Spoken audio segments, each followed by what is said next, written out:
Carolina girl, I still want you in my world. What's it like beyond the sunrise? Do the stars still dance? Do you remember how we said a prayers under them? Just in case you're wondering, keep your memories on a mirror and some questions I've been meaning to ask. When I see you at last, it's better this way, I suppose. Why'd you have to go? Only heaven knows.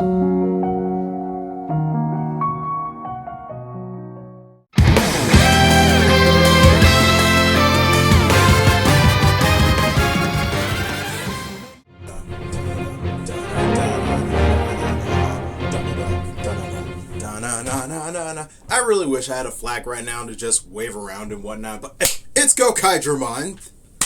The whole month of February dedicated to all things Kaizoku Sentai Gokaiger. Hello and welcome to KamenRider Blackman, and I hope you are all excited for Kaizoku Sentai Gokaiger. So, to kick things off, let's first look at our schedule. So, right here, right now, we will be reviewing the show. Finally, I'm so excited for that. And then next week, for the second week of February, we'll be looking at the Team Up with the Gokaigers, the 199 movie. The third week is going to be a bit interesting because February is a short month, and there's the summer movie and the Gavon Team Up. So that may be 2 videos 1 week, or we'll get to it when we get there. And to end off Gokaiger month, there is the 10 Years Later movie. So that is our schedule for the month. Now let's get into Gokaiger. First and foremost, this show celebrates 35 years of Super Sentai. And as a matter of fact, this year, 2026, it turns 15. Which is a really big reason why I wanted to review this show right now. This is actually a show I've been wanting to do for so long, but I chose to wait until I had, more than enough subscribers to want to check it out. And so, here we are. Let's finally get into the show. Starting off with the opening. I do like this opening. It admittedly grew on me as time went on, to which now I kind of sing it to myself when I'm at work. Just going, let's go, Kaiger, da-na-na-na. It's just a happy, excitable song about going on adventures. It has pirate lingo in the lyrics. But the whole point of the song is about following and chasing your dreams. Wow, I literally had my hand up for that, for following and chasing your dreams. But yeah, this is a good song. It takes a moment to grow on you, but it's a really great song. And I like hearing it in battles in this show, because they play it in the right places. The ending theme song is not fair. It's a Sentai cyclopedia going in chronological order. That's not fair. Like a song that would talk about my favorite Sentai when it comes up, depending on the episode. That's so awesome. It's so not fair, but awesome. And they update it like every 5 years for an anniversary season. They updated it for Zyuohger when the Gokaigers had their team up with them.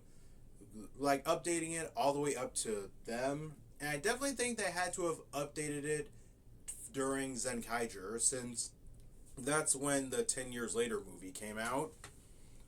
But yeah, the ending theme song, it's a nice song. So, now let's finally get into the show. Episode 1, The Space Pirates Appear. Our series opens to a great war between our villains for this season, the Zenyak Empire, and every Super Sentai team up to date, from Go Ranger to Go Sager. And just for how huge of an event and crisis this is, this battle, the Great Legend War, is mentioned in Gokaiger's After Series movie, and 2, this is such a threat that every single Sentai is here from beginning to now. We've never seen an event like this before to such magnitude. Maybe not in Tokusatsu. And to give an idea, Forever Red was back in 2002, and it comes close because it was just Red Rangers and only up to 10 people at the time. Here, it's 2011, and there's so many Sentai. It's everyone going back to like Go Ranger to now, and it's amazing. But back to the show. The Great Legend War concludes with everyone sacrificing their powers to eliminate the Zenyak and save the world. Or so we thought. Our focus now pans to a pirate crew sailing to Earth for what is called the greatest treasure in the universe, but not without running into the Zenyak Empire coming back to Earth. The crew decides to pick a fight with the Zenyak, not just to get back their treasure, but because they're also a Sentai, the Kaizoku Sentai Gokaiger. I'm not going to bring up their suits just yet, but I will bring up their mech because it's the first thing we see before the suits. So, Gokaiyo. I quite like Gokaiyo. It's a good type of symbol with how all the individual mechs look, and combined together, it just looks nice. Gets dual cutlass swords, pirate hat, and its finisher is a cannon in its chest, because awesome.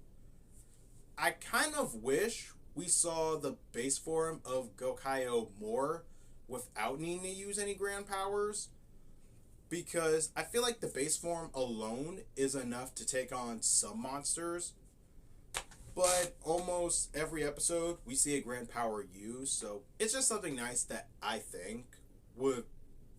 words. It's just something that I would have wanted to see, because once again, cannon in its chest, that's awesome. Let's now introduce our pirate crew. The leader of the Gokaigers, Captain Marvelous, Gokai Red, Joe Gipkin, former Zenyak member turned pirate, Gokai Blue, Luca Milfi, former thief now pirate, Gokai Yellow, Don DeGoyer, or Doc, whichever you want to call him, the team technician, Gokai Green, and lastly, I am De Famille, former princess turned pirate, Gokai Pink. They get to Earth and begin asking anyone, where's the greatest treasure in the universe, to no avail. Just between us, you guys are a little, behind the times. So with no clue on where to start, they stop to get something to eat, and I didn't know this Easter egg until after listening to Anime Secrets' podcast on Gokaiger, but the curry restaurant they stopped at was the hangout spot for Sun Vulcan. I didn't know that. Such a shame that they don't get to try the food because the shop gets blown to hell. Straight to hell! The Zenyak have returned and waste no time aiming to conquer now that there's no Sentai to stop them. Or so they think. The Gokaigers are watching all this and thinking to bail, but they all can't help but think, what if this planet meets the same fate as any other planet the Zenyak have destroyed, including their retrospective planets? So deciding to make a bold move, a gun fires at the Action Commander, the type of monsters for this season, and the Gokaigers change their stance from passive to active against the Empire. So, since I already talked about Gokaiyo, let's get into this battle, starting with their look. These suits are amazing. These suits are in my top 5 favorite Sentai costumes. Sadly, over time, they got bumped down to number 2 because for me, the Ryu Soldier suits are number 1. But these suits are so amazing. Spandex jackets, the Jolly Roger design, pirate hats coordinated on the helmets.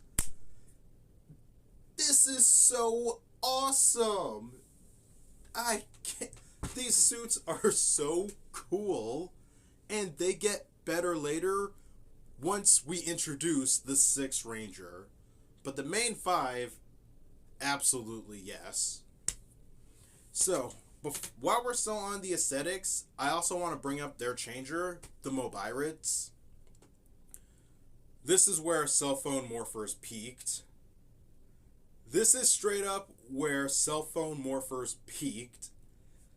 Their cell phone, when you insert a key inside to open it up, makes the shape of a Jolly Roger, to which then they'll be able to transform into previous Sentai. That's not fair. I know I'm skipping ahead a bit, but that's just not fair. They can do the best thing ever, and the phones still look great. That's so awesome and so unfair. Shoot, after this, what was the last time we had cell phone morphers? Like, because I think in Go Busters, Beat Buster, and Stag Busters, well, I said plural. Anywho, Gold and Silver from Go Busters, I think they had cell phones that could turn into guns, but I'm sorry, but compared to the Mobirates, there was going to be no topping them. And so, now, why I wanted to get into their first battle is because of what we'll see for the rest of the show. We've seen individuality before in small ways with past Sentai in terms of fight choreography, but here we see more personality in how everyone fights that matches up with everyone's character. As far as styles go, their 2 main weapons are cutlass swords and flintlock pistols, pirate weapons, obviously, and they make it work. I really like seeing them trade weapons for dual-wielding purposes because they still make it specialized to them. Like, green and pink will dual-wield guns, while blue and yellow dual-wield swords. And yellow gets a bit more because she can connect both swords together to get a double-edged sword. And also get wireworks on them to like swing around. I don't know where that is in media about pirates, but if anyone knows where, please tell me. But again, this first battle is awesome. And the biggest highlight, not just for the first battle, but in general for this show, the Gokai changes. They are collecting the collectibles for this season called the Ranger Keys that are little Sentai figures that flip up to become keys, to which they can use with their Mobirates to become previous Sentai. Holy Ben 10, that is the single awesomest thing ever. No restrictions, no specific designations. They can become whoever, especially since Gokai changes are gender specific, meaning a man or woman could transform into a male or female ranger, and the change will align to their gender, i.e. adding on or losing a skirt, with a few exceptions. That is where a certain Sentai, the women won't wear, well, no, not won't, but don't wear skirts. Like, best example would be, Boon Boonger and Deca Ranger, where none of the women on either of those teams will wear skirts. Now, this is going to sound like a broad statement, and I know it is, but I feel like, to this day, Gokaiger does the becoming previous Sentai gimmick the best. Gozuger comes close, but only close because they only turn into Red Rangers while still coordinating each Ranger's, chest armor so that you can tell what color is who. And Dawn Brothers just no. Just no. Episode 2. The Gokaigers get clues for where to find the greatest treasure in the universe through Navi, their robot parrot, giving them prophecies relating back to a specific Sentai. They think they have a lead from one kid, but it turns out the kid didn't know anything and stole a Ranger key off of Marvelous. Why this episode is worth bringing up is because of the title, The Worth of This Planet. The Gokaigers to be blunt, don't care about Earth. They're just here for the treasure and afterwards plan to leave. This kid lives here and just wants to protect his planet since they don't give a damn. And yet Marvelous sympathizes with the kid, having lost someone special to him too because of the Zanyak, and for the kid, it was his grandfather. So the kid's attempt to take on the latest action commander reaches to Marvelous and everyone really about how important Earth is, and that's episode 2. Episode 3 is our first tribute to a previous Sentai. So after running into a monster, Marvelous and Dawn meet Kai, aka MagiRed from MagiRanger. Having watched MagiRanger recently, I really appreciate this episode more because it hits the themes of what MagiRanger was about. Because this episode was all about Dawn and how he lacks courage. Kai trials them on their courage, and if they pass, he'll tell them a secret about the greatest treasure in the universe. They get interrupted by the Monster of the Week, and while Marvelous is close to falling to his death, he tells Dawn to prioritize the treasure over him, but calculating Marvelous's doom, Dawn finds his courage to jump across an abyss while simultaneously saving Marvelous from the rocks that would fall on top of him. He passes the test for putting his comrade's life over the goal, and that's what Kai was ultimately looking for.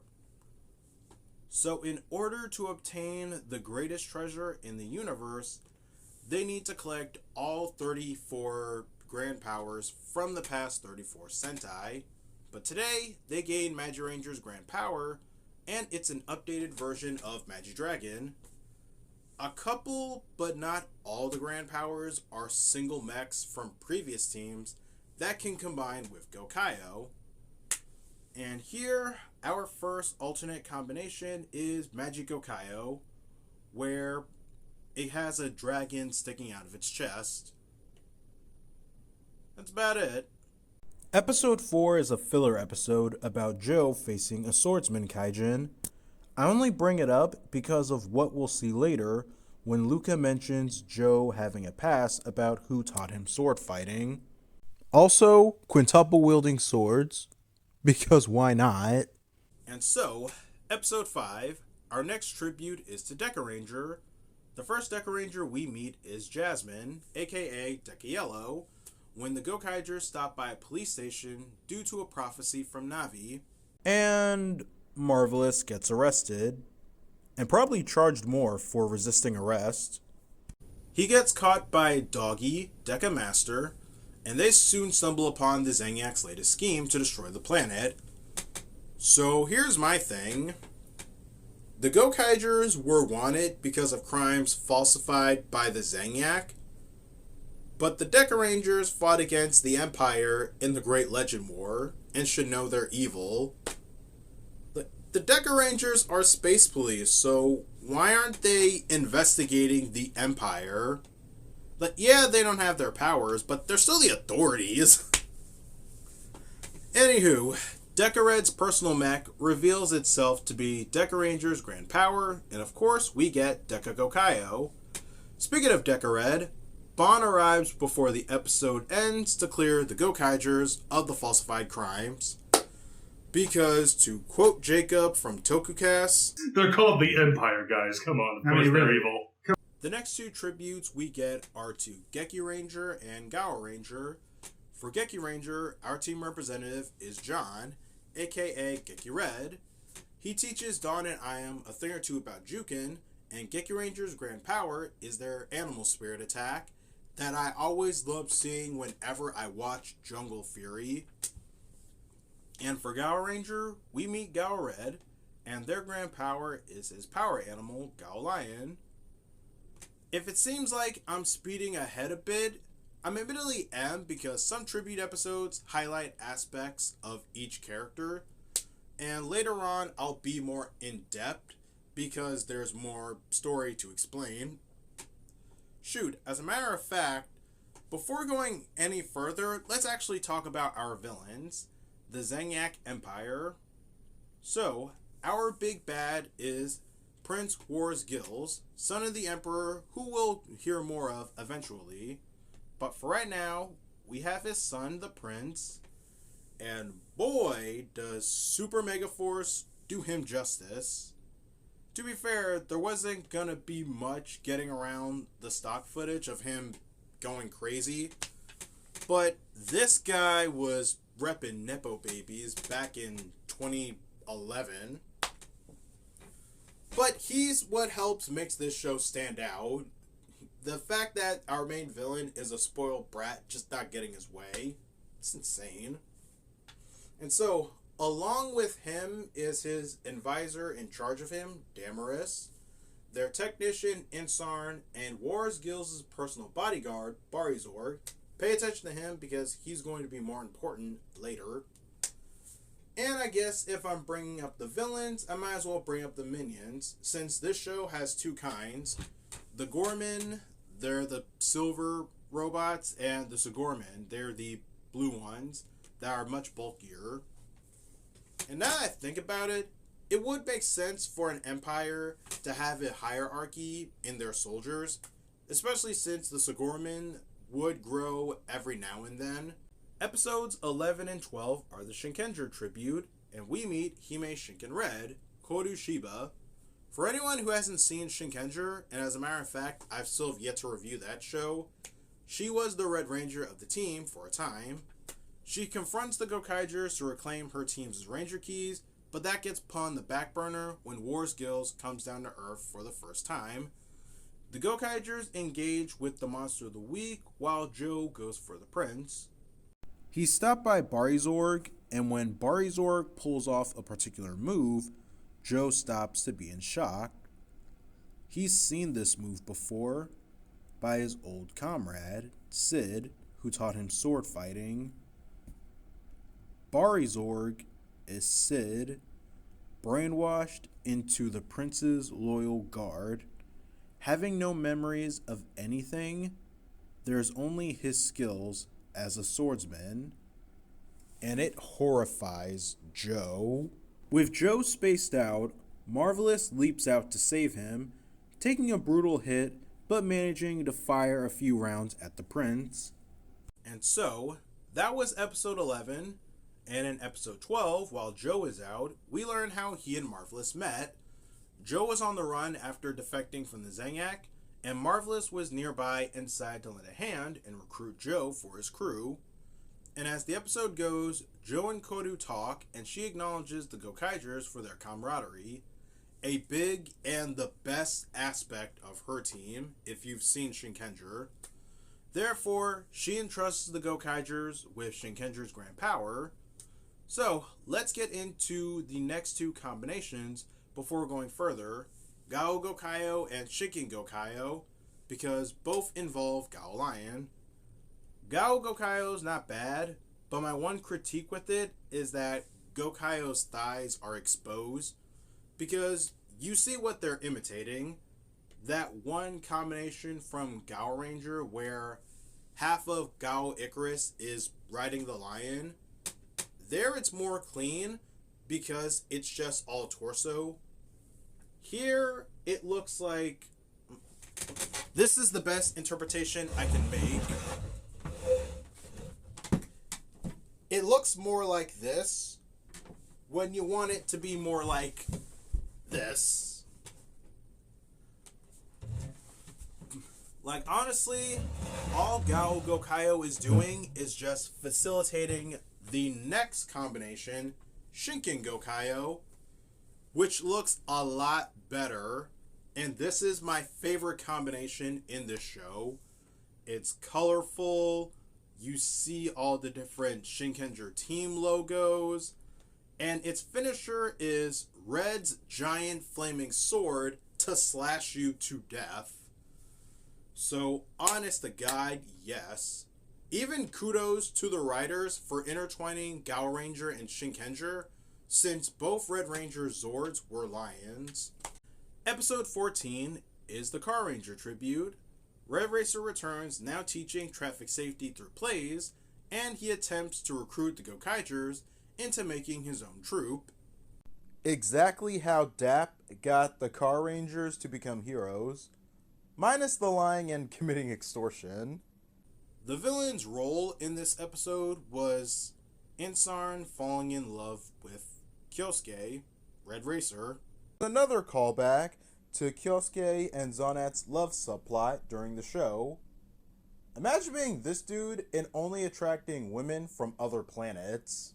One important character that debuts in this episode is Jellashido, a monster of the week that had a longtime crush on Insarn and makes his move on Earth to impress her. And it goes nowhere, and episodes later, we'll see he gets exiled. This episode is really worth watching when you're either drunk or high. And really why I bother mentioning him is because he makes minor appearances outside of this season, and at the most randomest of places too. So that's that. But now for more advancing the story. Episode 15, The Privateer appears. We get a new faction joining the show, not to take over the world, but a competitor for the greatest treasure in the universe, Bosco Tajalokia. This trolling SOB is a former ally of Marvelous's, back when they were in a pirate crew together called the Red Pirates. Time for backstory. The Red Pirates were a trio of Marvelous, Bosco, and the infamous figure of anniversary seasons dating back to Gokaiger vs. Super Sentai, Aka Red. And I say dating back that far as 2006 because that's when Aka Red made his first debut. And since then, and even now, he'd only show up for anniversary seasons. Though I don't know if he made any appearances for Gozuger. But, like I said, his first appearance was in Gokaiger vs. Super Sentai because that year was celebrating 30 years of the franchise, and now he's at least mentioned again because this season celebrates 35 years. And so, Bosco, Marvelous, and Aka Red were a pirate crew collecting Ranger keys, all to obtain the greatest treasure in the universe. That is until Bosco betrayed them, selling them out to the Zenyak just to have the treasure all to himself. The last we see of Aka Red is him shielding Marvelous to protect him and telling him to keep their dream alive, giving him back the chest of Ranger keys. Bosco himself is a privateer, and for those of you who aren't familiar with piracy, privateers are government-sanctioned pirates, meaning he's loaned out to the Zenyak every now and then for work. Him and his monkey sidekick Sally. I have no words about the monkey.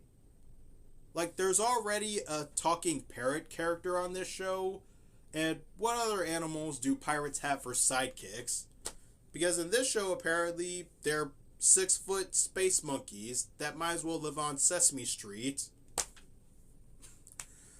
Anywho, one more surprise for this episode is that Bosco calls up Marvelous to meet up one-on-one to reveal he has Ranger keys of his own, and they are of the 6 Rangers of Sentai.